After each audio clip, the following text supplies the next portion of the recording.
Ya, halo semuanya, apa kabar? Semoga semuanya sehat selalu dan tetap di rumah aja ya. Terus yang punya kepentingan selalu ingat protokol kesehatan, itu paling penting. Nah, untuk mulai ibadah hari ini, walaupun kita online, kita tetap harus siapkan hati, tetap respect sama Tuhan dan memberikan yang terbaik. Wahyu 5 ayat 12 berkata, katanya dengan suara nyaring, anak domba yang disembelih itu layak untuk menerima kuasa dan kekayaan dan hikmat dan kekuatan dan hormat dan kemuliaan dan puji-pujian. Lewat lagu berikut ini, kami mengajak untuk kita bisa menyatukan iman kita dan lebih menyadari lagi bahwa Ia layak akan segala puji dan segala hormat. Kita angkat pujian Tiada Sepertimu.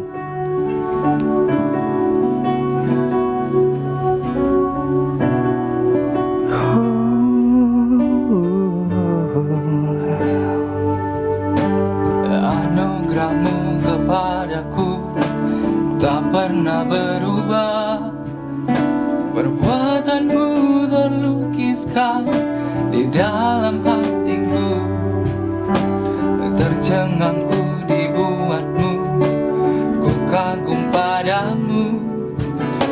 Tak ada hal di hidupku yang luput darimu. Kau indah, kau mulia, tiada sepertimu.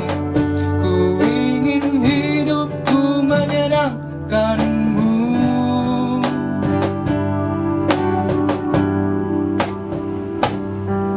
Engkau terawal dan terakhir, pencipta segalanya. Seluruh bintang pun bersinar oleh ucapanmu. Engkau pun mengasihiku, peduli hidupku. Tak henti senap hatiku, menyembahmu selalu. Ku puji, ku sembah, tiada sepertimu. Ku ingin hidupku menyenangkanmu. Segala puji, segala hormat, senap hatiku menyembahmu. Terimalah senap hidupku sebagai persembahan yang hidup.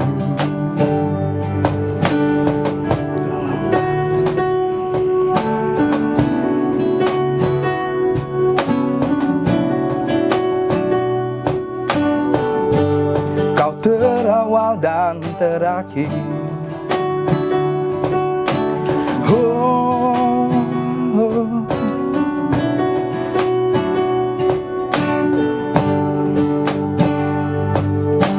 Kau terawal dan terakhir, pencipta segalanya. Seluruh bintang pun bersinar oleh ucapanmu. Engkau pun mengasihiku, peduli hidupku. Tak henti senap nafasku, menyembahmu selalu. Ku puji, ku sembah, tiada sepertimu. Ku ingin hidupku menyenangkanmu.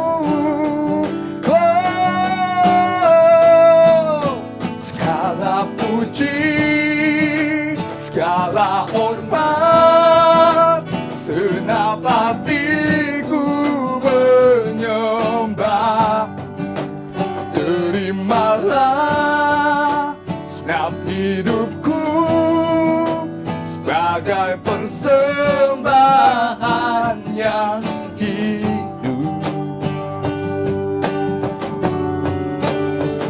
Hendakku, namun kehendakmu, oh, hidupku bagimu.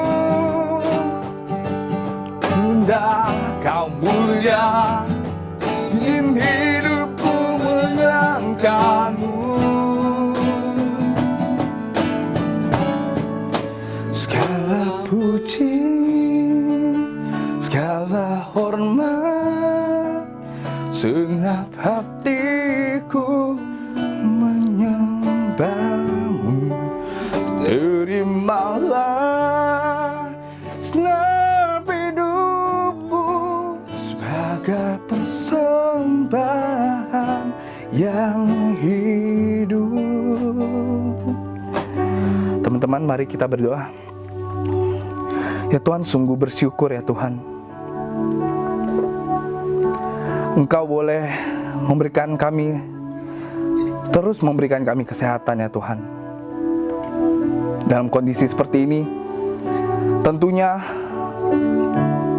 mungkin iman akan goyah ya Tuhan. Tapi yang pasti setiap kami tahu adalah bahwa Engkau selalu berada di sisi kami ya Tuhan, memberikan penguatan, memberikan pengingat bahwa semuanya berasal dari Engkau. Tidak ada satupun yang tidak dari Engkau ya Tuhan. Ya Tuhan, biarkan setiap kami boleh terus ingat dan boleh terus menyadari bahwa penguatan akan selalu Engkau berikan kepada setiap kami untuk melalui segala cobaan ini ya Tuhan. Kami percaya Tuhan, kita akan melalui semua ini dengan baik juga ya Tuhan, dan bersama Engkau sampai selama-lamanya Tuhan. Amin.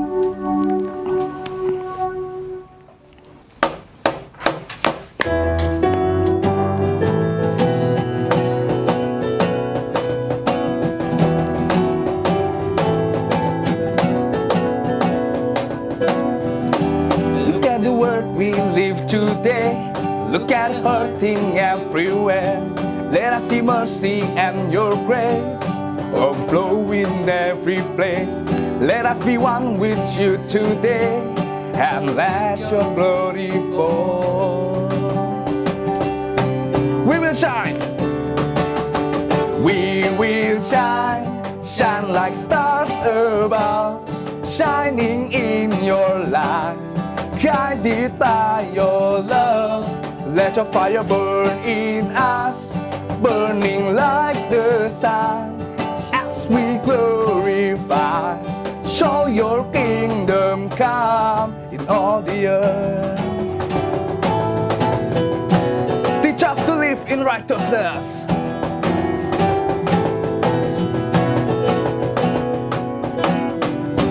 Teach us to live in righteousness.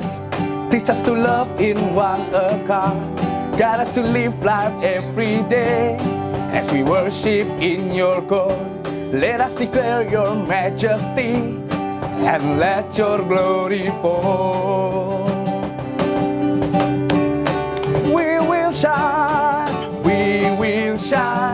shine like stars above, shining in your light, guided by your love. Let your fire burn in us, burning like the sun, as we glorify. Show your kingdom come in all the earth. Shine like stars above, shining in your light, guided by your love. Let your fire burn in us, burning like the sun, as we glorify. Show your kingdom come in all the earth.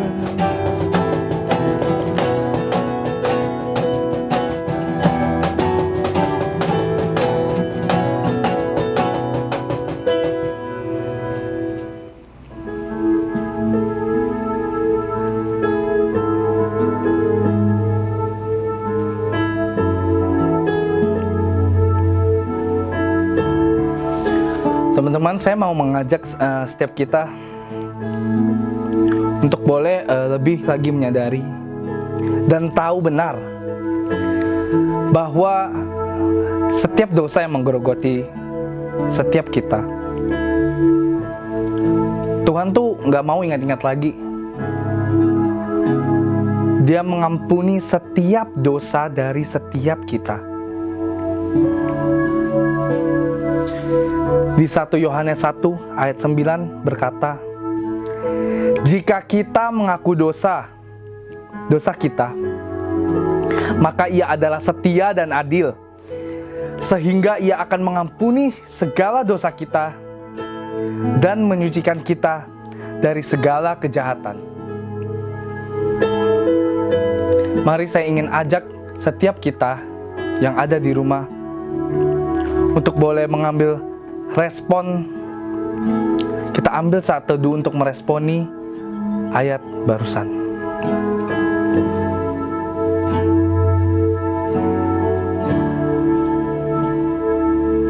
Ingat lagi setiap dosa kita. Gak apa-apa, kita akui saja.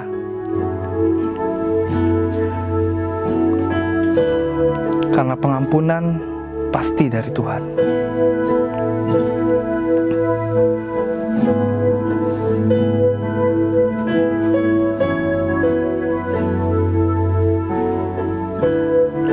Saya ingin mengajak kita untuk meresponi ayat barusan dengan lagu Seputih Bulu Domba.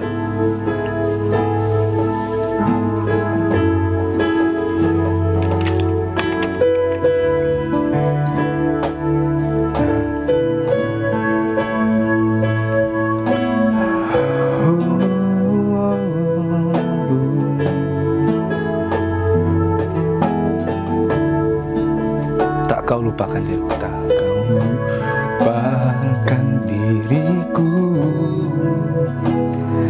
Kau ingatku adalah debu,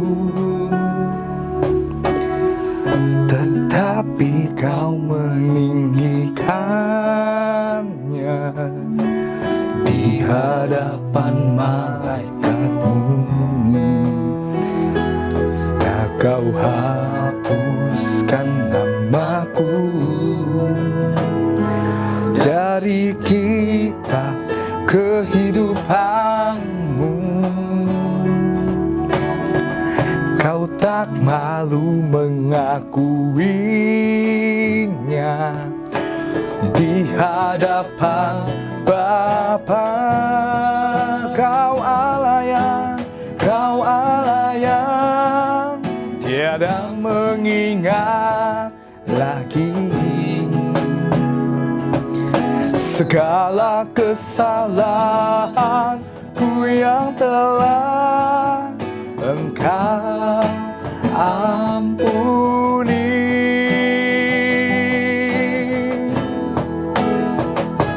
Walau dosaku merah bagai kesumba, Engkau menjadikanku putih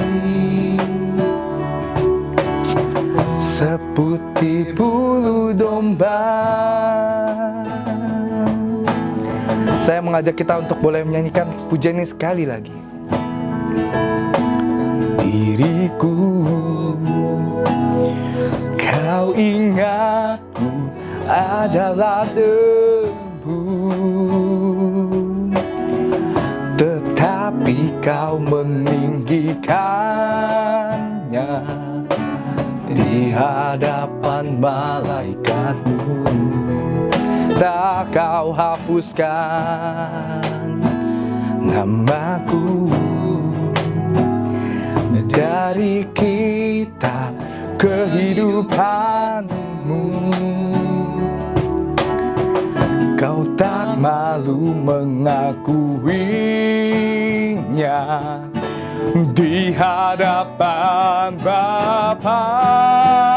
Oh, Kau Allah yang tiada mengingat lagi segala kesalahanku yang telah Engkau ampuni.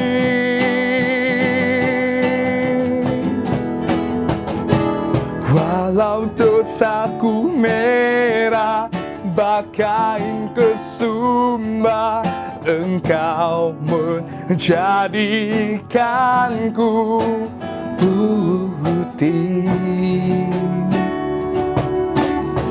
seputih bulu domba. Tiada mengingat lagi. Benar Tuhan, Engkau yang tak pernah mengingat lagi setiap kesalahan kami ya Tuhan.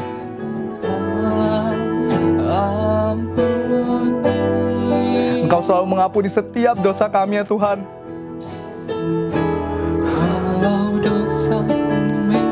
Entah seberapa jahat, seberapa salah dosa itu ya Tuhan, semerah apapun dosa kami Tuhan, tapi Engkau mau membuatnya putih, seputih bulu domba. Terima kasih Tuhan, terima kasih.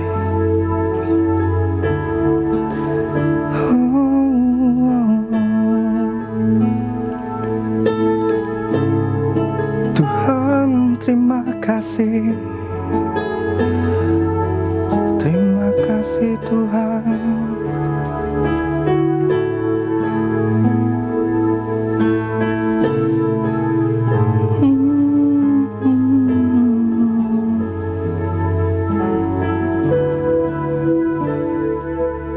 Bapa dalam surga, terima kasih kalau sekali lagi Tuhan memberikan kesempatan bagi kami untuk mendengar firman-Mu. Tuhan siapkan hati kami ya Tuhan, supaya kami juga boleh bisa mendengar firman-Mu dan juga dapat melakukan di dalam kehidupan kami masing-masing.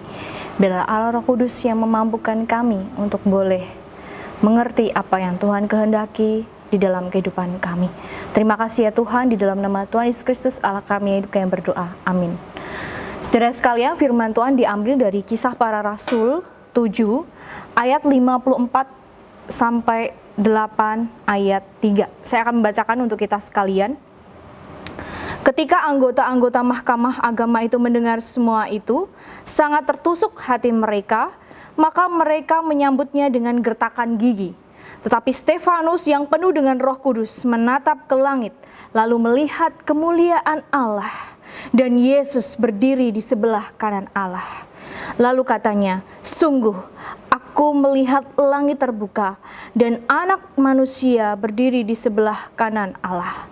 Maka berteriak-teriaklah mereka dan sambil menutup telinga serentak menyerbu dia. Mereka menyeret dia keluar kota, lalu melemparinya. Dan saksi-saksi meletakkan jubah mereka di depan kaki seorang muda bernama Saulus. Sedang mereka melempari Stefanus, berdoa, katanya, "Ya Tuhan Yesus, terimalah rohku." Sambil berlutut ia berseru dengan suara nyaring, "Tuhan, janganlah tanggungkan dosa ini kepada mereka." Dan dengan perkataan itu meninggallah ia. Saulus juga setuju bahwa Stefanus mati dibunuh. Pada waktu itulah mulai penganiayaan yang hebat terhadap jemaat di Yerusalem. Mereka semua kecuali rasul-rasul tersebar di seluruh daerah Yudea dan Samaria. Orang-orang saleh menguburkan mayat Stefanus serta meratapinya dengan sangat. Tetapi Saulus berusaha membinasakan jemaat itu, dan ia memasuki rumah demi rumah dan menyeret laki-laki dan perempuan keluar dan menyerahkan mereka untuk dimasukkan ke dalam penjara. Nah, saudara sekalian, beberapa waktu lalu saya membaca di Instagram ada seorang bapak umur 68 tahun mengalami penganiayaan karena imannya.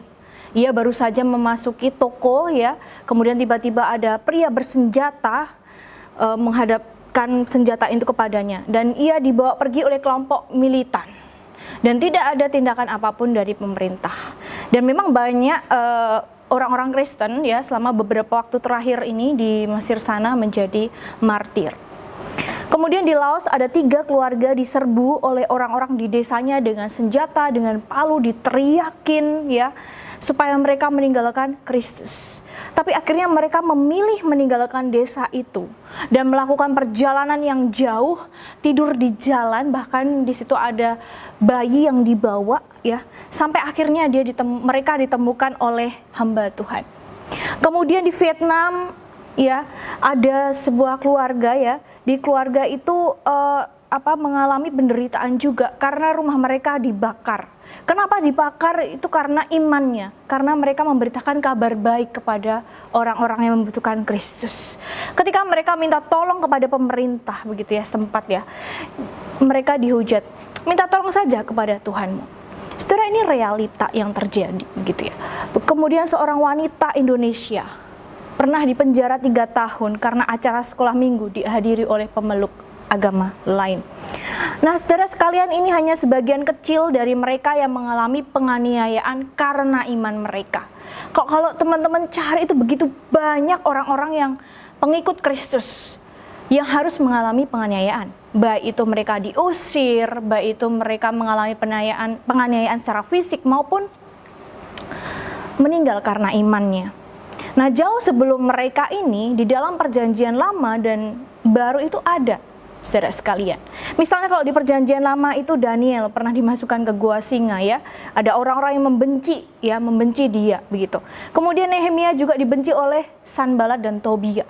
Kemudian dalam perjanjian baru, murid-murid Tuhan Yesus pada akhirnya ketika mereka hidup di dunia ini, mereka mengalami penderitaan dan penganiayaan karena iman mereka.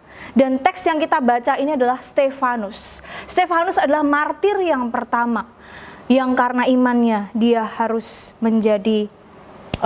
mengalami penderitaan bahkan meninggal. Nah, ironisnya teman-teman semuanya, mereka yang membunuh Stefanus ini adalah orang yang tahu Taurat ya.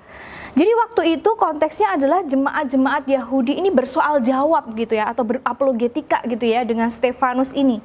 Nah, Stefanus ini penuh dengan hikmat Tuhan, dikatakan di dalam Kisah Para Rasul 6 ayat yang ke-9, di sini dikatakan ke-8 ya, dan ke-8 dikatakan Stefanus yang penuh dengan karunia dan kuasa begitu. Jadi mereka ini merasa iri begitu ya.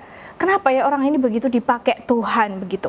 Jadi dikatakan juga di dalam Kisah Para Rasul 6 ayat 10, mereka itu tidak sanggup melawan hikmatnya dan Roh mendorong dia untuk berbicara. Karena waktu itu memang Roh Kudus bekerja secara luar biasa begitu ya. Bahkan Stefanus ini bisa mengadakan mukjizat karena Tuhan, tapi tujuan mukjizat adalah untuk memuliakan Tuhan. Ya, untuk memuliakan Tuhan. Nah, jadi hal ini yang membuat mereka iri, mereka nggak suka ya. Jadi mereka tahu bahwa Stefanus ini orang benar, tetapi mereka ini tidak suka ya, jemaat Yahudi waktu itu. Nah, jadi Stefanus difitnah ya. Stefanus difitnah dan dikatakan ini Stefanus menghujat Allah. Bahkan menghujat Allah, kemudian menghujat Musa begitu. Nah, pada waktu itu hukuman bagi mereka yang menghujat Allah itu adalah hukuman mati. Padahal Stefanus ini memberitakan kebenaran. Bahkan dipakai oleh Roh Kudus, dipakai oleh Allah Roh Kudus, tetapi dikatakan menghujat Allah itu adalah fitnah yang paling keji ya. Nah, saudara sekalian, saya teringat begitu ya, acara webinar begitu ya. Nah, beberapa waktu lalu saya ada lihat sebentar begitu ya, sebelum menunggu rapat begitu, saya melihat sebentar webinar dari 2 hamba Tuhan. Hamba Tuhan ini menjelaskan mengenai Allah Tritunggal. Yang saya tahu hamba Tuhan ini setia terhadap firman-Nya. Jadi waktu itu yang menonton YouTube tuh sekitar 1.500-an mungkin ya. Nah, jadi dia menjelaskan mengenai Allah Tritunggal, kebenaran sesuai dengan Alkitab. Tetapi ada loh yang menghujat begitu.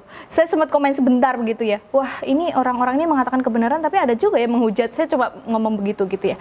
Jadi di situ ada orang-orang yang menghujat begitu ya, menghujat mereka. Ya, tapi untungnya yang menyukai itu lebih banyak. Jadi kemungkinan menyukai 1000-an lebih dan yang tidak suka itu 34 orang atau berapa begitu. Jadi saya pikir oke, masih banyak yang waras ya, saya pikir begitu. Nah, jadi seperti waktu itu, jadi Stefanus ini dihujat, Stefanus ini difitnah begitu ya, seperti melakukan sesuatu yang salah. Bahkan tidak hanya itu saja, mereka melakukan tindakan yang lebih. Tindakan yang lebih adalah mereka ini ingin mematikan atau ingin membunuh Stefanus ini, teman-teman. Nah, saudara-saudara sekalian, jangan heran ya, kita sebagai pengikut Kristus ya zaman sekarang begitu ya, ketika kita menyatakan kebenaran kita mungkin dihina atau dihujat gitu ya. Yang Saya pernah begitu ya mendengar seorang yang setia kepada firman Tuhan, dia memberitakan kebenaran, tetapi di situ ada orang-orang begitu yang menghina dia. Dan orang yang menghina dia ini adalah orang yang mengaku belajar Alkitab. Jadi teman-teman, kita juga harus waspada begitu ya. Nggak semua orang yang baca Alkitab itu memiliki pandangan yang sama begitu. Pandangan yang sama gitu ya, bahkan merasa diri lebih baik, merasa diri kayaknya saya lebih ngerti gitu, padahal belum tentu begitu, belum tentu, dan bahkan menghina begitu ya. Padahal saya tahu teman saya ini sangat setia terhadap firman-Nya, dan saya tahu orang-orang yang menghujat dia itu tidak mempercayai Alkitab sebagai firman Allah. Itu sangat ironis. Nah, saudara, saya juga masih teringat waktu saya masih menjadi mahasiswa praktek S1 ya. Saya pernah berdebat dengan seorang mahasiswa teologi dari sekolah lain. Ceritanya, kami mau mengadakan persiapan sekolah minggu besoknya. Saat itu saya ingat sekali jam 1 pagi, ya, kita masih kerja. Nah, waktu itu teksnya itu menunjukkan bahwa Yesus itu juru selamat gitu. Yesus itu juru selamat, dan saya ingin memberitakan itu. Tetapi dia ngotot, enggak. Yesus bukan satu-satunya juru selamat. Wow. Waktu itu kami berdebat ya. Jadi saya dianggap apa ya? Saya ini apa ya? Mesti ajarannya nggak benar lah. Padahal Alkitab mengatakan demikian begitu. Ya, itu yang pernah saya alami begitu ya.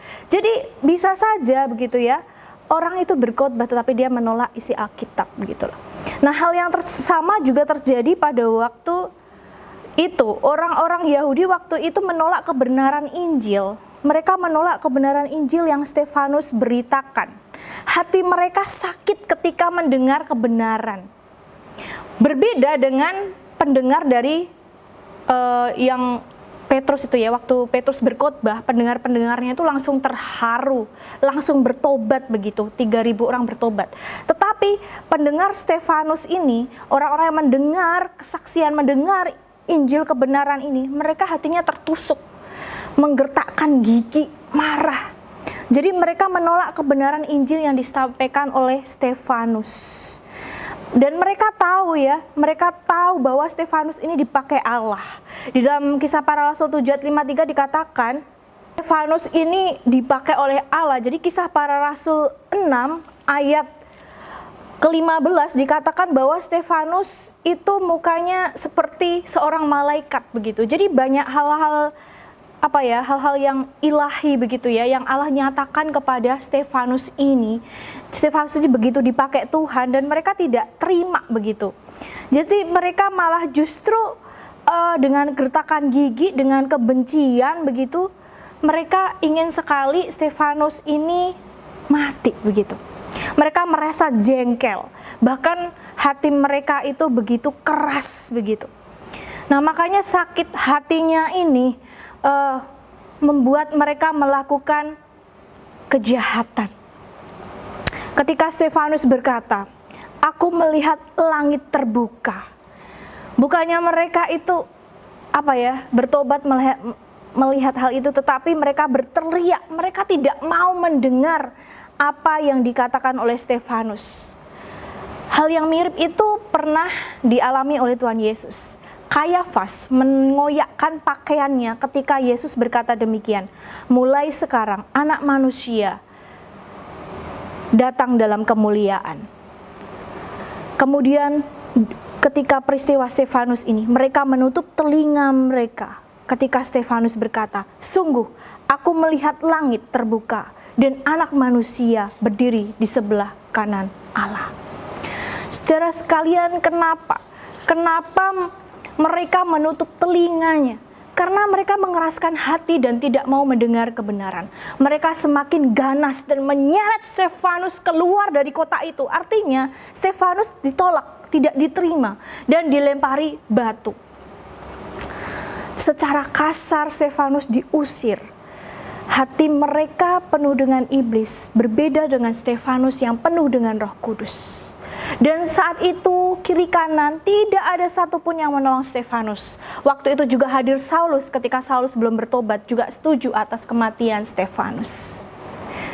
Dan katanya ketika Stefanus sudah mulai sekarat, "Ya Yesus, terimalah rohku." Sambil berlutut ia berseru dengan nyaring, "Tuhan, jangan tanggungkan dosa ini kepada mereka." Dan dengan perkataan ini, ia meninggal. Saudara sekalian, zaman Bapak Gereja John Huss ketika menyatakan kebenaran dianggap sesat. Waktu itu dia menyatakan kebenaran Injil, tetapi dia dibakar dan dia bernyanyi waktu itu, "Anak Allah yang hidup, kasihanilah aku." Dan ketika dia dibakar, dia juga sempat mengatakan, "Tuhan, ampunilah mereka ini."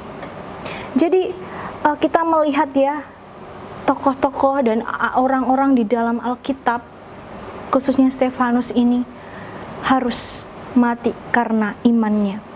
Saudara, memang betul bahwa percaya Yesus itu mendapatkan hidup kekal. Tetapi kita perlu ingat bahwa kita juga berpotensi untuk tidak disukai sebagai pengikut Kristus. Apalagi ketika kita setia. Bahkan sampai saat ini teman-teman, kalau teman-teman cari ya lembaga-lembaga misi atau segala macam, itu masih banyak orang-orang yang dipenjara karena imannya. Bahkan di negara-negara tertentu itu kalau tahu kita pengikut Kristus, kita akan dihukum. Tetapi orang-orang Kristen ini tetap setia karena imannya. Dan khotbah saya ini pasti berbeda dengan orang-orang menyampaikan, ikut Yesus harus kaya, ikut Yesus itu sukses, ikut Yesus pasti diberkati dan sebagainya. Ingat bahwa di dalam Alkitab, Kristus menderita untuk kita. Dan penderitaan Kristus itulah menyelamatkan kita. Di dalam Matius 16 ayat 25 mengatakan, "Karena barang siapa mau menyelamatkan nyawanya, ia akan kehilangan nyawanya. Tetapi barang siapa kehilangan nyawanya karena aku, ia akan memperolehnya." Secara ketika kita masih punya kesempatan untuk hidup, ini adalah anugerah Tuhan. Ketika kita masih nyaman dalam beribadah dan sebagainya, gunakan sebaik mungkin waktu ini. Karena kita tidak tahu waktu-waktu ke depan. Itu hal yang pertama yang kita lakukan. Yang kedua, berikanlah waktu untuk berdoa bagi misionaris-misionaris atau orang-orang Kristen yang mengalami penderitaan karena imannya. Mereka butuh doa-doa kita. Sebelum saya menutup dengan doa, ada 2 pertanyaan. Yang pertama, apa refleksi kita dari tokoh-tokoh martir ini yang sudah menyerahkan hidupnya bagi Kristus? Yang kedua, bagaimana kita tetap setia sebagai pengikut Kristus? Mari kita berdoa. Tuhan Yesus, tidak mudah menjadi pengikut-Mu ya Tuhan. Tetapi kami tahu bahwa kami memiliki jaminan yang kekal ketika Tuhan menyelamatkan kami. Kami tidak tahu bagaimana akhir hidup kami, tapi kami percaya keselamatan sudah kami pegang. Kami berdoa untuk setiap misionaris, setiap orang-orang Kristen harus menderita karena imannya. Tuhan tolong. Mungkin di antara mereka diusir dari keluarga mereka, mungkin di penjara, mungkin mengalami penderitaan. Tuhan berikan kekuatan seperti Tuhan memberikan kekuatan kepada Stefanus. Dan biarlah kami boleh menggunakan waktu kami sebaik mungkin ketika kami masih bisa dengan bebas beribadah dan mengikut Engkau. Di dalam nama Tuhan Yesus Kristus kami berdoa. Amin. Ya, untuk meresponi firman yang barusan kita dengar, saya mau ngajak kita semua boleh mengangkat pujian Pekerja Kristus. Yang di rumah boleh ikut sambil tepuk tangan ya.